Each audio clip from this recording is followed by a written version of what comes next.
the United States. Thank you, Mr. President. Recently, the New York Times published a heartbreaking story on Haiti.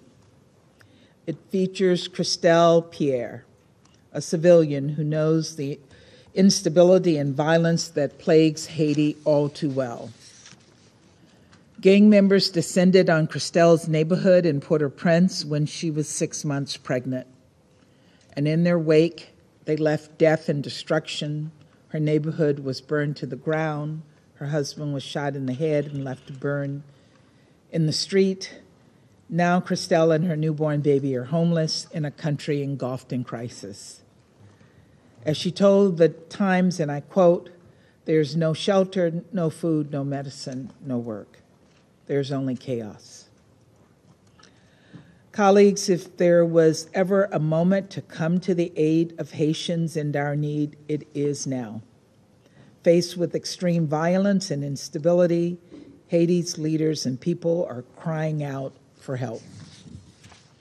Haiti's Prime Minister and Council of Ministers, as well as the Secretary General, have called on the international community to address the deteriorating security situation and increase our humanitarian support.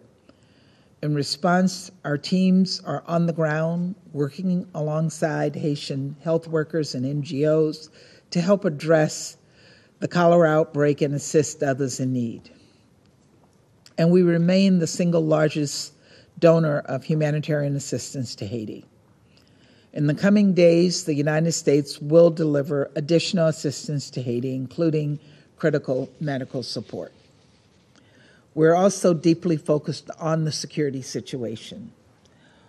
One way we've helped alongside Canada was to coordinate the delivery of vital Haitian government-purchased security equipment to the Haitian National Police. That included tactical and armored vehicles and other supplies. This assistance will help the Haitian National Police counter gang violence and reestablish stability and security under the rule of law.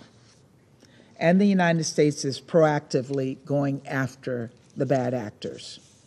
Our new visa restriction policy targets current or former Haitian government officials and other individuals believed to be connected to street gangs and other criminal organizations. There must be consequences for those that support the facilitation of illicit arms or narcotics trafficking. But a problem of this magnitude cannot be solved by one country or even by a handful of partners in the region. It requires a concerted international response. It requires robust international cooperation, and it requires urgent action by this Council. It is not enough to express our concerns or to condemn the violence. As mandated in the Charter, we need to mobilize the resources and power of this Council and the broader United Nations. That is why the United States and Mexico have worked closely to draft 2 new resolutions we hope this Council will unanimously support. The first resolution would impose financial sanctions on criminal actors that are inflicting so much suffering on the Haitian people. It is time to hold them accountable for their actions. It would target those responsible for gang violence, for trafficking arms, for attacking UN personnel, for kidnapping innocent citizens, and for human rights abuses and sexual and gender-based violence. And it would go after individuals blocking Haiti's ports and the delivery of humanitarian assistance to the Haitian people. The UN sanctions regime aims to stop these criminal actors from having access to reputable financial institutions, and it would work to freeze their assets and prohibit their international travel. Additionally, its arms embargo provisions would prevent the direct or indirect supply, sale, or transfer of arms to criminal gangs and their leaders as designated by this Council. The draft resolution specifically lists Jimmy Cherizier, also known as Barbecue, as the subject of such sanctions. He is directly responsible for the devastating fuel shortage that is crippling the country. By passing this resolution, we would take concrete actions to hold him and so many other violent criminals to account. The second resolution we're working on would authorize a non-UN international security assistance mission to help improve the security situation and enable the flow of desperately needed humanitarian aid. This reflects one of the options that the Secretary General recommended the Security Council consider. This is also a direct response to Prime Minister Henry's and the Haitian Council of Ministers' requests for international assistance to help restore security and alleviate the humanitarian crisis.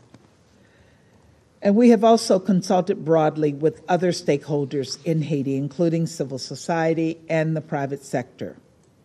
This resolution will propose a limited, carefully scoped, non-UN mission led by a partner country with the deep, necessary experience required for such an effort to be effective. At the United Nations and across the United States government, we will work with partners and other council members to set defined and specific parameters for the mission, and the United States will consider the most effective means to directly support, enable, and resource it. This non-UN international security assistance mission would operate under Chapter 7 of the UN Charter, and it would facilitate international support to the Haitian National Police as well as the Coast Guard.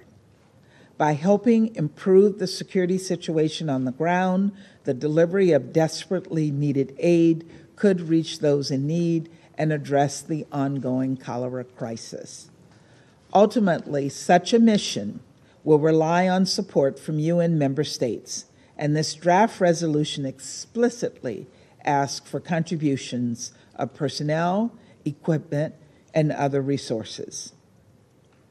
This is the moment for this council and the world to step up.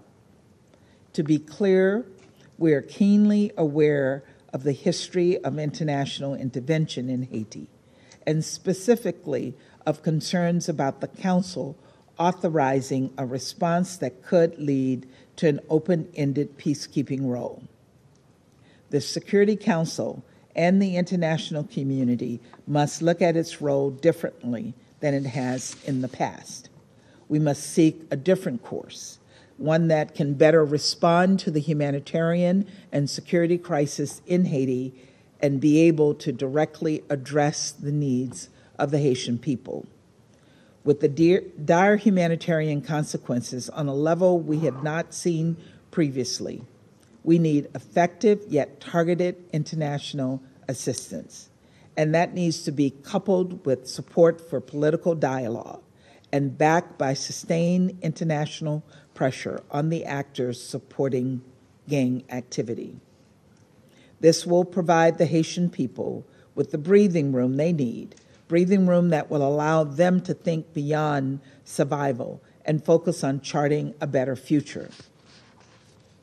Colleagues, a member state has reached out to us, the United Nations, for urgent assistance. Haiti has come to us in a time of need. As Security Council members charged with maintaining international peace and security, it is our responsibility to come together to help restore peace and security for the people of Haiti. We must work with Haiti to reestablish the rule of law in a way that respects human rights. And we must hold those responsible for so much pain and violence accountable. Families across Haiti who don't know where their next meal will come from are counting on us. The humanitarian and health workers desperately trying to contain a cholera outbreak are counting on us.